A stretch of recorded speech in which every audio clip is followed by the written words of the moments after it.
Airtel Punjabi channel 'ਤੇ ਤੁਹਾਡਾ ਸਾਰਿਆਂ ਦਾ ਬਹੁਤ-ਬਹੁਤ ਸਵਾਗਤ ਹੈ। ਇੱਕ ਵਾਰ ਫਿਰ ਹਾਜ਼ਰ ਹਾਂ ਅੱਜ ਦੀਆਂ ਕੁਝ ਖਾਸ ਨਿਊਜ਼ ਲੈ ਕੇ ਤੇ ਅਪਡੇਟ ਲੈ ਕੇ। ਵੀਡੀਓ ਸ਼ੁਰੂ ਕਰਨ ਤੋਂ ਪਹਿਲਾਂ ਜੇਕਰ ਤੁਸੀਂ ਚੈਨਲ ਨੂੰ ਪਹਿਲੀ ਵਾਰ ਦੇਖ ਰਹੇ ਹੋ ਜਾਂ ਸੁਣ ਰਹੇ ਹੋ ਤਾਂ ਚੈਨਲ ਨੂੰ ਜ਼ਰੂਰ ਸਬਸਕ੍ਰਾਈਬ ਕਰ ਲਵੋ ਤੇ ਜਿਨ੍ਹਾਂ ਨੇ ਆਲਰੇਡੀ ਸਬਸਕ੍ਰਾਈਬ ਕੀਤਾ ਹੈ ਉਹਨਾਂ ਸਾਰਿਆਂ ਦਾ ਬਹੁਤ-ਬਹੁਤ ਸ਼ੁਕਰੀਆ। ਤੇ ਵੀਡੀਓ ਦੀ ਨੋਟੀਫਿਕੇਸ਼ਨ ਲਈ ਬੈਲ ਆਈਕਨ ਦਾ ਬਟਨ ਜ਼ਰੂਰ ਪ੍ਰੈਸ ਕਰ ਲਓ ਤਾਂ ਕਿ ਤੁਹਾਨੂੰ ਸਾਡੀ ਵੀਡੀਓ ਦੀ ਨੋਟੀਫਿਕੇਸ਼ਨ ਜਦੋਂ ਵੀ ਅਸੀਂ ਵੀਡੀਓ ਅਪਲੋਡ ਕਰਦੇ ਹਾਂ ਉਸ ਦੇ ਨਾਲ ਮਿਲ ਜਾਵੇ।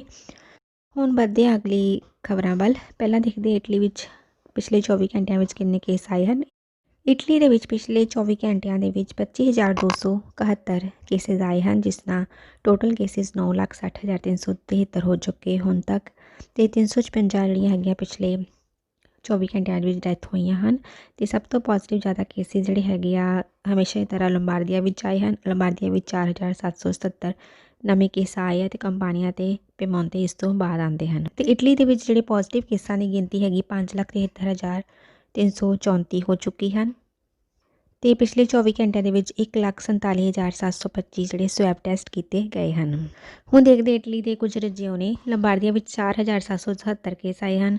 ਪੇਮੋਂਤੇ ਵਿੱਚ 2,876, ਕੰਪਾਨੀਆਂ ਵਿੱਚ 3,120, ਬਨੇਤੋ ਦੇ ਵਿੱਚ 2,223, ਅਮੀਲੀਆ ਰੋਮਾਨੀਆ 'ਚ 2,25, ਲਾਸੀਓ ਵਿੱਚ 2,153, ਤੁਸਕਾਨੀਆਂ ਦੇ ਵਿੱਚ 2,224, ਲਿਗੂਰੀਆ ਵਿੱਚ 538, ਸਿਚੀਲੀਆ ਵਿੱਚ 1,023, ਪੂਲੀਆ ਵਿੱਚ 723, ਉਮਬਰੀਆ ਵਿੱਚ 314, ਅਬਰੂਸੋ ਵਿੱਚ 625, ਫਰੂਲੀ ਬਨੈਂਸੀ ਜੂਲੀਆ ਦੇ ਵਿੱਚ 320, ਬਲਸਾਨੋ ਵਿੱਚ 583, ਸਰਦੇਨੀਆ ਵਿੱਚ 327, ਟ੍ਰੇਂਟੋ ਵਿੱਚ 257, ਕਲਾਬਰੀਆ 443, ਬਾਲੇ ਦੀ ਔਸਤਾ ਵਿੱਚ 201, ਬਜ਼ਲੀਕਾਤਾ ਵਿੱਚ 132 ਅਤੇ ਮਲੀਜ਼ੇ ਵਿੱਚ 98 ਕੇਸ ਆਏ ਹਨ। ਇਸ ਤੋਂ ਬਾਅਦ ਹੁਣ ਦੇਖਦੇ ਹਾਂ ਆਪਾਂ ਨਿਊਜ਼। ਸਭ ਤੋਂ ਪਹਿਲਾਂ ਇੱਕ ਅੱਛੀ ਖਬਰ ਆ ਰਹੀ ਹੈ ਕਿ ਕਰੋਨਾ ਵਾਇਰਸ ਵੈਕਸੀਨ ਬਣਾਉਣ ਵਿੱਚ ਲੱਗੀ ਜਿਹੜੀ ਫਾਈਜ਼ਰ ਕੰਪਨੀ ਹੈ, ਫਾਈਜ਼ਰ ਫਾਰਮਾਸਿਊਟੀਕਲ ਕੰਪਨੀ ਨੇ ਐਲਾਨ ਕੀਤਾ ਹੈ ਕਿ ਉਸੇ ਦੁਆਰਾ ਬਣਾਈ ਗਈ ਜਿਹੜੀ SARS-CoV-2 ਦੀ ਵੈਕਸੀਨ ਹੈਗੀ ਆ ਉਹ 90% ਇਫੈਕਟਿਵ ਹੈ। ਅਤੇ ਇਸ ਕੰਪਨੀ ਨੇ ਦੱਸਿਆ ਹੈ ਕਿ ਸੋਮਵਾਰ ਨੂੰ ਦੱਸਿਆ ਹੈ ਕਿ ਫੇਜ਼ 3 ਦੇ ਟਰਾਇਲ ਦੇ ਵਿੱਚ ਜਿਹੜੀ ਕਰੋਨਾ ਵੈਕਸੀਨ ਦੀ ਇਹ 90% ਪ੍ਰਭਾਵਸ਼ੀਲ ਹੈ। ਅਤੇ ਕੰਪਨੀ ਨੇ ਦੱਸਿਆ ਹੈ ਕਿ ਇਸ ਮਹੀਨੇ ਦੇ ਆਖਿਰ ਵਿੱਚ ਅਮਰੀਕੀ ਨਿਯਮਕਾਂ ਦੇ ਨਾਲ ਵੈਕਸੀਨ ਦੇ ਐਮਰਜੈਂਸੀ ਇਸਤੇਮਾਲ ਵਿੱਚ ਲਿਆਉਣ ਲਈ ਅਰਜ਼ੀ ਦਾਇਰ ਕਰਨ ਨੂੰ ਲੈ ਕੇ ਉਹ ਟਰੈਕ 'ਤੇ ਹੈ। ਇਹ ਵੈਕਸੀਨ ਫਾਰਮਾਸਿਊਟੀਕਲ ਕੰਪਨੀ ਫਾਈਜ਼ਰ ਅਤੇ ਜਰਮਨ ਦੀ ਬਾਇਓਟੈਕ ਕੰਪਨੀ ਬਾਇਓਨਟੈਕ ਦੁਆਰਾ ਵਿਕਸਿਤ ਕੀਤੀ ਗਈ ਹੈ।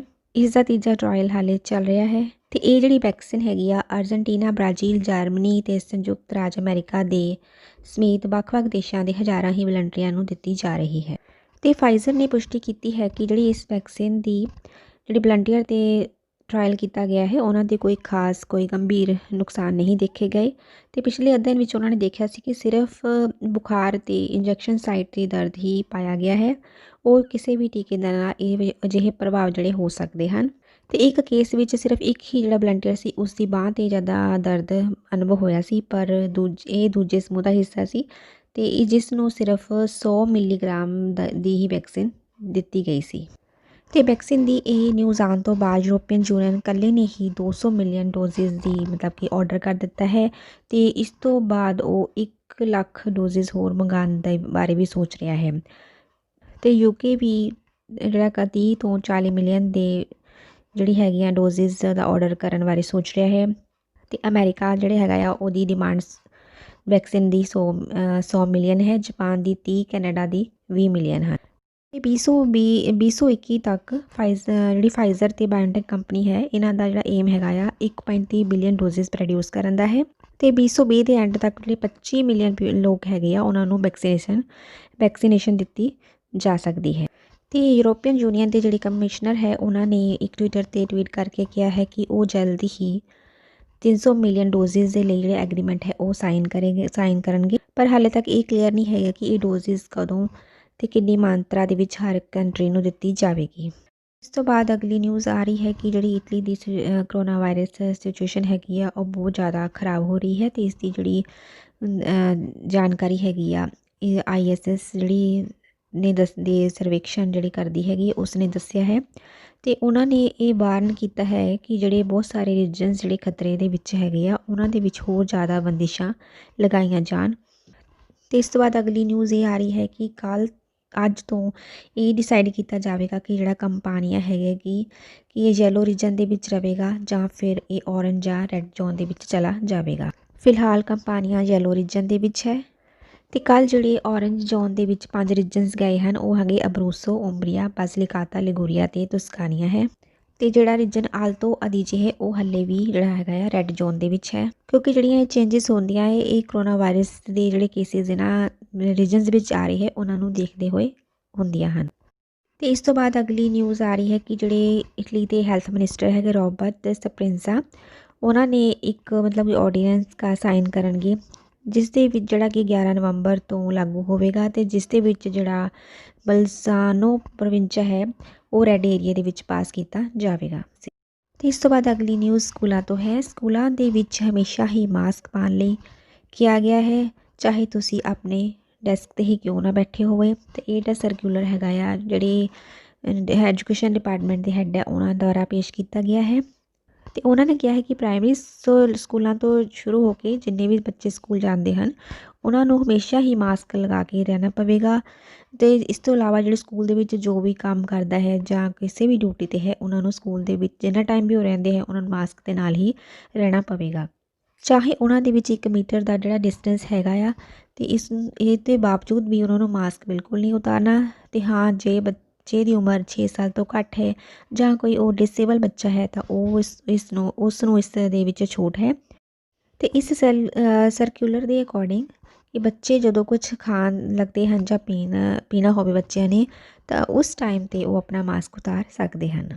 ਤੇ ਇਸ ਤੋਂ ਬਾਅਦ ਅਗਲੀ ਨਿਊਜ਼ ਹੈ ਕਿ ਡਾਕਟਰਾਂ ਤੇ ਅਨੈਸਥੀਜ਼ੋਲੋਜਿਸਟ ਨੇ ਡਾਕਟਰਾਂ ਦਾ ਮਤਲਬ ਕਿ ਅਲਰਟ ਹੈਗਾ, ਉਹਨਾਂ ਨੇ ਅਲਰਟ ਕੀਤਾ ਹੈ ਕਿ ਅਗਲੇ 7 ਦਿਨਾਂ ਵਿੱਚ ਹਸਪਤਾਲਾਂ ਵਿੱਚ ਜਿਹੜੀ ਲੋਕੀ ਪੇਸ਼ੈਂਟਸ ਆ ਰਹੇ ਹਨ ਉਹ ਜਿਹੜੀ ਗਿਣਤੀ ਦੁੱਗਣੀ ਹੋ ਸਕਦੀ ਹੈ।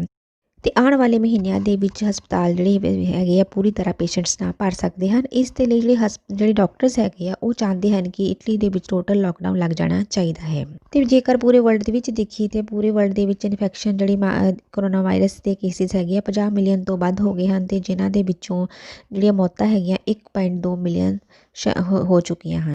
ਤੇ ਇਸ ਤੋਂ ਬਾਅਦ ਜਿਹੜੀ ਅਗਲੀ ਨਿਊਜ਼ ਆ ਰਹੀ ਹੈ ਉਹ DPCM ਦੇ ਬਾਰੇ ਹੈ। ਤੇ ਇਸ ਦੇ ਵਿੱਚ ਕਿਹਾ ਹੈ ਕਿ ਤੁਸੀਂ ਕਾਰ ਦੇ ਵਿੱਚ ਟਰੈਵਲ ਕਰ ਸਕਦੇ ਹੋ ਕਿਸੇ ਦੂਜੇ ਹੋਰ ਜਿਹੜੇ ਲੋਕੀ ਆ ਤੁਹਾਡੇ ਰਿਸ਼ਤੇਦਾਰ ਜਾਂ ਕੋਈ ਰਿਲੇਟਿਵਸ ਹੈਗੇ ਆ ਉਹਨਾਂ ਦੇ ਨਾਲ, ਮਤਲਬ ਜਿਹੜੇ ਕਿ ਤੁਹਾਡੇ ਨਾਲ ਨਹੀਂ ਰਹਿੰਦੇ। ਤੇ ਇਹ ਵੀ ਕਿਹਾ ਗਿਆ ਹੈ ਕਿ ਡਰਾਈਵਰ ਵਾਲੀ ਸੀਟ ਜਿਹੜੀ ਲਾਈਨ ਹੁੰਦੀ ਹੈ ਉਸ ਦੇ ਵਿੱਚ ਇਕੱਲਾ ਡਰਾਈਵਰ ਬੈਠੇਗਾ ਤੇ ਉਸ ਤੋਂ ਜਿਹੜੇ ਪਿੱਛੇ ਸੀਟਾਂ ਹੈ ਉਹਦੇ ਵਿੱਚ 2 ਹੀ ਪੈਸੇਂਜਰ ਹਰ ਇੱਕ ਮਤਲਬ ਸੀਟ 'ਤੇ ਬੈਠ ਸਕਦੇ ਹਨ ਤੇ ਹਰ ਇੱਕ ਨੇ ਮਾਸਕ ਲਗਾਇਆ ਹੋਣਾ ਚਾਹੀਦਾ ਹੈ। ਇਸ ਤੋਂ ਬਾਅਦ ਅਗਲੀ ਨਿਊਜ਼ ਜਿਹੜੀ ਆ ਰਹੀ ਹੈ ਉਸ ਦੇ ਵਿੱਚ ਇੱਕ ਲੜਕੀ ਹੈ 21 ਸਾਲਾਂ ਦੀ ਜਿਸ ਦਾ ਨਾਮ ਕਿਆਰਾ ਹੈ। ਉਹ ਵੀ ਕਰੋਨਾ ਵਾਇਰਸ ਦੇ ਕਾਰਨ ਜੋ ਆਪਣੀ ਜਾਨ ਗਵਾ ਚੁੱਕੀ ਹੈ ਤੇ ਉਹ ਤੁਰਨ ਦੇ ਵਿੱਚ ਰਹਿੰਦੇ ਸੀ ਤੇ ਉਸ ਦਾ ਇੱਕ 13 ਮਹੀਨਿਆਂ ਦਾ ਛੋਟਾ ਬੱਚਾ ਵੀ ਸੀ। ਤੇ ਇਸ ਡੈਥ ਤੋਂ ਇਹ ਪਤਾ ਲੱਗਦਾ ਹੈ ਕਿ ਜਿਹੜਾ ਵਾਇਰਸ ਹੈ ਸਿਰਫ ਜ਼ਿਆਦਾ ਉਮਰ ਦੇ ਲੋਕਾਂ ਨੂੰ ਨਹੀਂ ਇਫੈਕਟ ਕਰਦਾ ਬਲਕਿ ਇਹ ਘੱਟ ਜਿਹੜੀ ਉਮਰ ਦੇ ਲੋਕ ਹੈਗੇ ਆ ਉਹਨਾਂ 'ਤੇ ਵੀ ਅਸਰ ਕਰਦਾ ਹੈ। ਤੇ ਇਸ ਤੋਂ ਬਾਅਦ ਅਗਲੀ ਨਿਊਜ਼ ਯੂਕਰੇਨ ਤੋਂ ਹੈ। ਯੂਕਰੇਨ ਦੇ ਜਿਹੜੇ ਪ੍ਰੈਜ਼ੀਡੈਂਟ ਹੈਗੇ ਆ ਉਹ ਵੀ ਕਰੋਨਾ ਪੋਜ਼ੀਟਿਵ ਪਾਏ ਗਏ ਹਨ ਤੇ ਉਹਨਾਂ ਨੇ ਆਪਣੀ ਫੇਸਬੁੱਕ 'ਤੇ ਪੋਸਟ ਕੀਤਾ ਹੈ ਕਿ ਉਹ ਫਿਲਹਾਲ ਠੀਕ ਮਹਿਸੂਸ ਕਰ ਰਹੇ ਹਨ ਤੇ ਉਹ ਘਰ ਰਹਿ ਕੇ ਸੈਲਫ ਆਈਸੋਲੇਸ਼ਨ ਦੇ ਵਿੱਚ ਹੀ ਆਪਣਾ ਕੰਮ ਕਰਨਗੇ। ਇਸ ਤੋਂ ਬਾਅਦ ਅਗਲੀ ਨਿਊਜ਼ ਨਾਪੋਲੀ ਤੋਂ ਆ ਰਹੀ ਹੈ। ਨਾਪੋਲੀ ਦੇ ਇੱਕ ਹਸਪੀਟਲ ਦੇ ਵਿੱਚ 57 ਸਾਲ ਦੀ ਇੱਕ ਨਰਸ ਸੀ ਐਂਤੋਲੇਨਾ ਜਿਸ ਦਾ ਨਾਮ ਸੀ, ਉਹ ਵੀ ਕਰੋਨਾ ਵਾਇਰਸ ਇਨਫੈਕਸ਼ਨ ਦੇ ਨਾਲ ਉਹਨਾਂ ਨੇ ਵੀ ਆਪਣੀ ਜਾਨ ਗਵਾ ਦਿੱਤੀ ਹੈ। 15 ਦਿਨ ਹਸਪੀਟਲ ਦੇ ਵਿੱਚ ਰਹਿਣ ਤੋਂ ਬਾਅਦ ਉਹਨਾਂ ਦੀ ਮਤਲਬ ਕਿ ਡੈਥ ਹੋ ਗਈ ਹੈ। ਉਹ ਮੈਰਿਡ ਸੀ ਤੇ ਉਹਨਾਂ ਦਾ ਇੱਕ 19 ਸਾਲਾਂ ਦਾ ਲੜਕਾ ਵੀ ਸੀ। ਇਸ ਤੋਂ ਬਾਅਦ ਅਗਲੀ ਨਿਊਜ਼ ਮੌਂਸਾ ਤੋਂ ਆ ਰਹੀ ਹੈ। ਮੌਂਸਾ ਦੇ ਵਿੱਚ ਜਿਹੜੇ ਹਸਪੀਟਲਸ ਹੈਗੇ ਆ ਜਿਹੜੇ ਘੱਟ ਸੀਰੀਅਸ ਪੇਸ਼ੈਂਟਸ ਹੈਗੇ ਆ ਉਹਨਾਂ ਦੇ ਲਈ ਐਮਰਜੈਂਸੀ ਰੂਮ ਬੰਦ ਕਰ ਦਿੱਤੇ ਗਏ ਤੇ ਉਹਨਾਂ ਨੇ ਆਰਮੀ ਦੀ ਹੈਲਪ ਮੰਗੀ ਹੈ ਕਿਉਂਕਿ ਮੌਂਸਾ ਦੇ ਵਿੱਚ ਜਿਹੜੇ ਕੇਸਿਸ ਹੈਗੇ ਬਹੁਤ ਜ਼ਿਆਦਾ ਆ ਰਹੇ ਹੈ ਤੇ ਹਸਪੀਟਲ 'ਤੇ ਬਹੁਤ ਜ਼ਿਆਦਾ ਪ੍ਰੈਸ਼ਰ ਬਣਿਆ ਹੋਇਆ ਹੈ।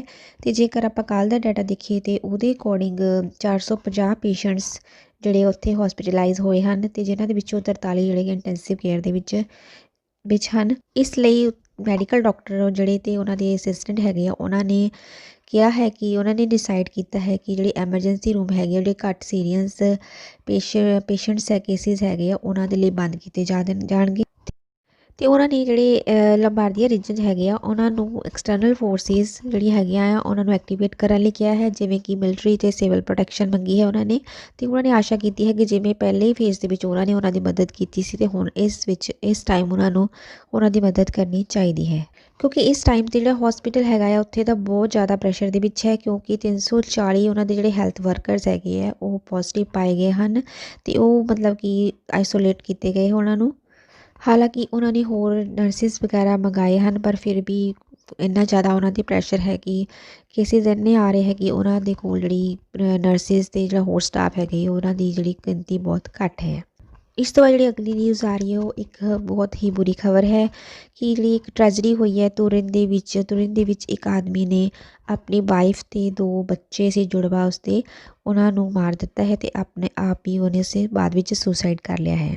ਅਤੇ ਇਸ ਘਟਨਾ ਦੇ ਵਿੱਚ ਜਿਹੜੀ ਉਸ ਆਦਮੀ ਦੀ ਪਤਨੀ ਸੀ ਅਤੇ ਉਸਦਾ ਇੱਕ ਜਿਹੜਾ ਬੱਚਾ ਸੀ ਉਹ ਦੋਨੋਂ ਮਰ ਚੁੱਕੇ ਹਨ। ਆਦਮੀ ਵੀ ਮਰ ਚੁੱਕਿਆ ਹੈ ਅਤੇ ਉਹਨਾਂ ਦੀ ਜਿਹੜੀ ਇੱਕ ਬੱਚੀ ਸੀ ਉਹ ਮਤਲਬ ਬਚੀ ਹੈ, ਪਰ ਉਹਦੀ ਹਾਲਤ ਬਹੁਤ ਜ਼ਿਆਦਾ ਸੀਰੀਅਸ ਹੈ। ਅਤੇ ਇਸ ਘਟਨਾ ਦੀ ਜਾਣਕਾਰੀ ਘਰ ਵਨੇਰੀ ਨੂੰ ਨਾਲ ਦੇ ਗੁਆਂਢੀਆਂ ਨੇ ਦਿੱਤੀ ਹੈ ਅਤੇ ਇਹ ਘਟਨਾ ਕੱਲ੍ਹ ਸਵੇਰ ਦੇ 5:30 ਵਜੇ ਵਾਪਰੀ। ਫਿਲਹਾਲ ਪੁਲਿਸ ਇਸ ਦੇ ਬਾਰੇ ਜਾਂਚ ਕਰ ਰਹੀ ਹੈ ਕਿ ਇਸ ਘਟਨਾ ਦੇ ਪਿੱਛੇ ਕੀ ਕਾਰਨ ਸੀ ਕਿ ਉਸਨੇ ਉਸ ਆਦਮੀ ਨੇ ਆਪਣੀ ਪਤਨੀ ਅਤੇ 2 ਬੱਚਿਆਂ ਨੂੰ ਮਾਰ ਦਿੱਤਾ। ਅਤੇ ਇਹ ਘਟਨਾ ਤੁਰਿਨ ਦੇ ਕਾਰੀਗਾਨੋ ਦੇ ਵਿੱਚ ਹੋਈ। ਇਸ ਦੇ ਨਾਲ ਹੀ ਨਿਊਜ਼ ਖਤਮ ਕਰਦੇ ਹਾਂ। ਸਾਡੀ ਵੀਡੀਓ ਚੰਗੀ ਲੱਗੀ ਤਾਂ ਪਲੀਜ਼ ਲਾਈਕ ਕਰਿਓ ਅਤੇ ਵੀਡੀਓ ਦੇਖਣ ਲਈ ਤੁਹਾਡਾ ਸਾਰਿਆਂ ਦਾ ਬਹੁਤ ਬਹੁਤ ਧੰਨਵਾਦ।